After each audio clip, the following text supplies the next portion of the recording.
لوگ پوچھتے ہیں کہ جناب آپ امیر المومنین حضرت علی ابن ابی طالب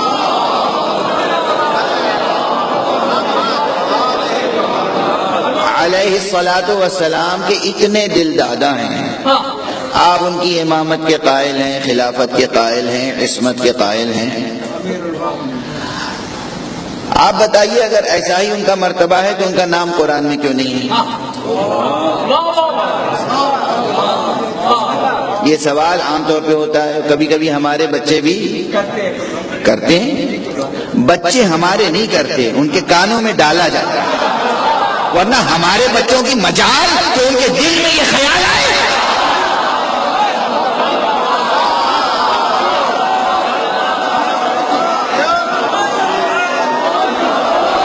ہم جب نکاح پڑھتے ہیں تو صرف من کہتو قبیل تو نہیں کہتے، حدیث کسا بھی پڑھتے ہیں۔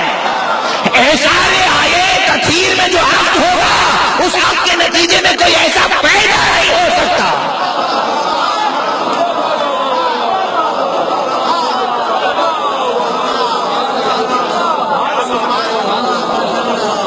آیت کثیر کی تلاوت کیوں کرتے ہیں عقد کے وقت؟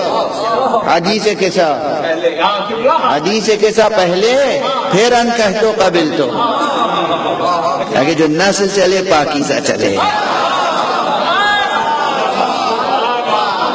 ایسی نسل وجود میں نہ آئے جس کے دل میں شک پیدا ہو۔ تو ہمارے بچے نہیں سوال کرتے، ان کے کانوں میں ڈالا جاتا ہے، ان کے منہ میں کوئی اپنی زبان رکھ دیتا ہے۔ بچے تو بچے، بچے تو بچے، بچے تو بچے چاہے کتنے ہی لمبے ہو جائیں۔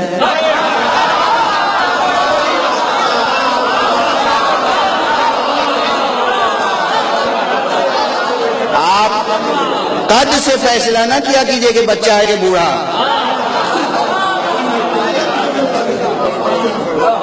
قد سے کچھ فرق نہیں پڑتا۔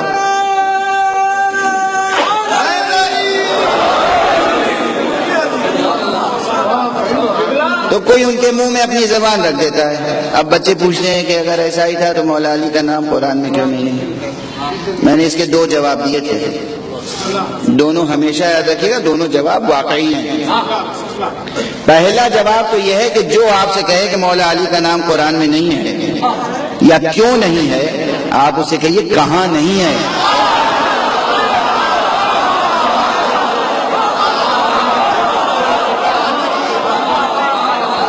پوری علمی ذمہ داری سے کہہ رہا ہوں، پوری علمی ذمہ داری سے کہہ رہا ہوں، کہاں نہیں ہے قرآن میں نام علی؟ ہم اس قرآن کو قرآن نہیں جانتے جس میں نام علی نہ ہو، اور کسی مفتی میں جرأت ہو تو میری اس تقریر کو سن کے میرے خلاف کفر کا فتویٰ دے دے۔ یہ قرآن، اس میں بار بار نام علی آیا ہے بنص پیغمبر۔ پیغمبر نے ہمیں بتایا کہ دیکھو یہاں یہ لفظ علی کا نام ہے، وہاں وہ لفظ علی کا نام ہے، وہاں وہ لقب علی کا لقب ہے۔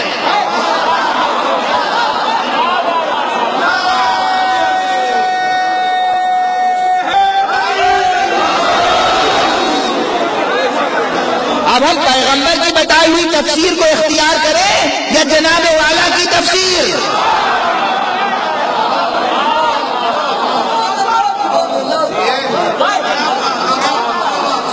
پیغمبر نے کہا صراط مستقیم سے مراد علی، صالح المومنین سے مراد علی۔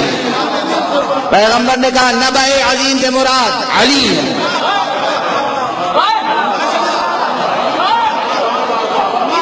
فہرست ہے پوری۔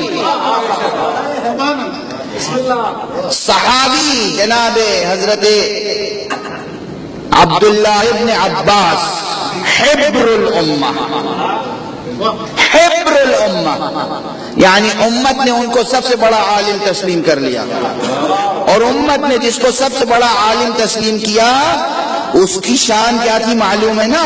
کسی نے پوچھا کہ ابن عباس بہت بڑے عالم ہو، تمہاری نسبت علی سے کیا ہے؟ میری نسبت علی سے پوچھتے ہو؟ میں تو سمندر کے مقابلے میں قطرے کی نسبت بھی نہیں رکھتا۔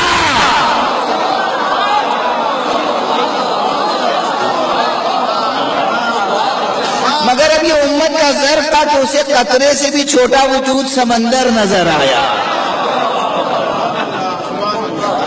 جناب ابن عباس فرماتے ہیں علی ابن ابی طالب کی شان میں 300 آیتیں نازل ہوئی۔ دوسرے صحابی کہتے ہیں علی ابن ابی طالب کی شان میں 500 آیتیں نازل ہوئی۔ خود ائمہ اہل بیت سے روایت ہے کہ ربع قرآن ہماری شان میں ہے، اور اسی لیے میں کہتا ہوں، میرا پرانا جملہ ہے، بارہا کا کہا ہوا کہ قرآن از اول تا آخر قصیدہ آل محمد ہے۔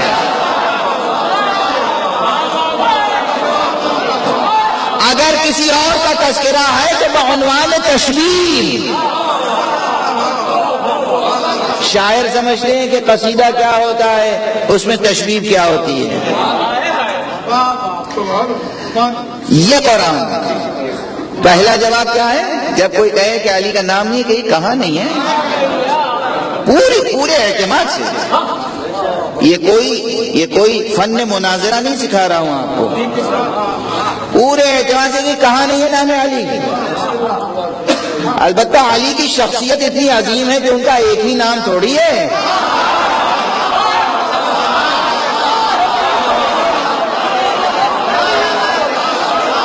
شخصیت اتنی بڑی ہے تو اس کے نام بھی ہزاروں ہیں۔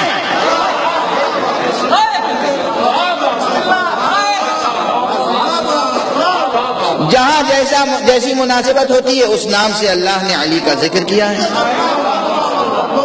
اور خود امیر المومنین علی ابن ابی طالب علیہ الصلاۃ والسلام کا نام لفظ علی کے ساتھ بھی قرآن میں موجود ہے، مگر یہ وہی سمجھ سکتے ہیں جو قرآن سمجھ سکے۔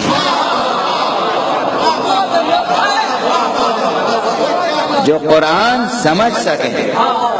سورہ مبارکہ زخرف جا کے پڑھیے گا، سورہ زخرف میں علی کا نام موجود ہے، علی کا نام موجود ہے۔ گزارش کروں گا، ابھی آگے بڑھ رہا ہوں۔ پہلا جواب یہ، جب کوئی کہے کہ نام نہیں ہے، اور کیوں نہیں ہے، جواب یہ کہاں نہیں ہے۔ مفروضہ، آپ مفروضہ قائم کریں، سوال قائم کریں اور جواب ہم سے طلب کریں، یہ کون سی منطق ہے؟ بے اساس سوال کا جواب ہم دیتے پھر۔ دوسرا جواب، جس حیثیت سے آپ چاہتے ہیں اس حیثیت سے نام اس لیے چھپا کر رکھا گیا تاکہ قرآن مجید کی کانسٹیٹیوشنل حیثیت باقی رہے۔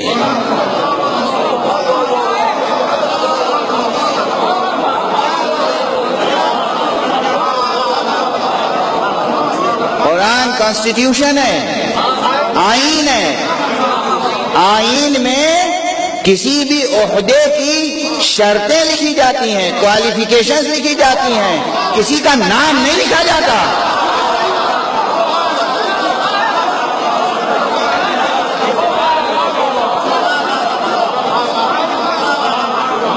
اچھی طرح سمجھ لیجیے اس بحث کو۔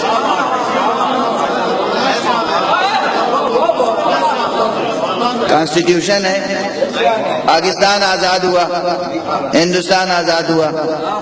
اب آپ جانتے ہیں میں تو ادھر ہی سے آتا ہوں نا، تو میں نے اپنے ملک کا کانسٹیٹیوشن پڑھا ہے۔ اس ملک کا کانسٹیٹیوشن ابھی پورا نہیں پڑھا ہے، تھوڑا سا پڑھا ہے، لیکن بہرحال تقریباً کانسٹیٹیوشن کا ایک ڈھانچہ ہوتا ہے، اس کا متن، اس کا ٹیکسٹ، کانسٹیٹیوشن کا ٹیکسٹ لکھنے کے کچھ قانونی شرائط ہیں۔ جس وقت تقسیم ہوا ملک، اس وقت بالکل طے ہو چکا تھا کہ صدر کون ہوگا، وزیر اعظم کون ہوگا، کون سا قلمدان کسے سونپا جائے گا، بڑے بڑے عہدے سب طے ہو گئے تھے، اور دو ہی پہ تو تقسیم ہوا تھا، کرسیوں ہی کا تو جھگڑا تھا، طے ہو چکا تھا۔ لیکن کانسٹیٹیوشن میں یہ نہیں لکھا گیا کہ اس ملک کے وزیر اعظم جواہر لال نہرو ہوں گے۔ عہدے کی کوالیفیکیشنز یا کنڈیشنز، شرائط لکھ دی گئی جس میں یہ صفات ہوں گی وہ وزیر اعظم ہوگا، ٹھیک ہے نا۔ یہ طے ہے کون ہوگا؟ جب کانسٹیٹیوشن لکھا جا رہا ہے اس وقت معلوم ہے کون ہوگا، لیکن اس میں نام نہیں ہوگا، صفتیں ہوں گی۔ اللہ نے قرآن مجید جب نازل کیا تھا اسی وقت معلوم تھا خاتم النبیین محمد ہوں گے، ان کے وسیع علی ہوں گے، ان کے بعد 12 امام ہوں گے، کون کون ہوگا سب معلوم ہے۔ مشیت، کتاب مشیت میں سب موجود، لوح محفوظ میں سب موجود، مگر اس قرآن میں صفتیں لکھ دی، انما ولیکم اللہ ورسولہ والذین آمنوا الذین یقیمون الصلاۃ ویؤتون الزکاۃ وہم راکعون۔ دیکھو تمہارا ولی، تمہارا حاکم، تمہارا سرپرست اللہ ہے اور اللہ کا رسول ہے، اور وہ اب صفتیں شروع ہوئی، وہ ہے کون معلوم ہے، مگر صفتیں لکھی گئی۔ اور وہ جو ایمان لائے، وہ جو نماز قائم کرے، وہ جو زکات دے، زکات یوں ہی نہ دے، حالت رکوع میں زکات دے۔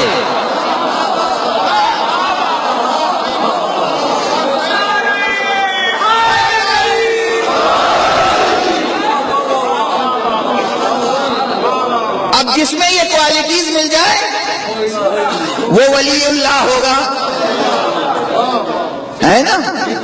اور بات اگر ایک ہی کی ہوگی تو الذی ہوگا، الذین نہ ہوگا۔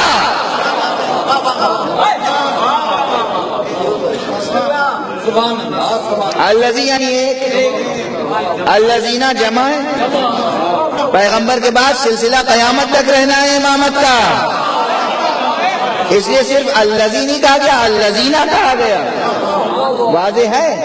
تو دونوں حیثیتوں سے جواب ذہن میں رہنا ہے کہ علی کا نام ہے، ہر سورے میں ہے، کوئی سورہ نہیں ہے جس میں ذکر علی نہ ہو۔ جس سورے میں بسم اللہ نہیں ہے اس میں بھی ذکر علی درمیان میں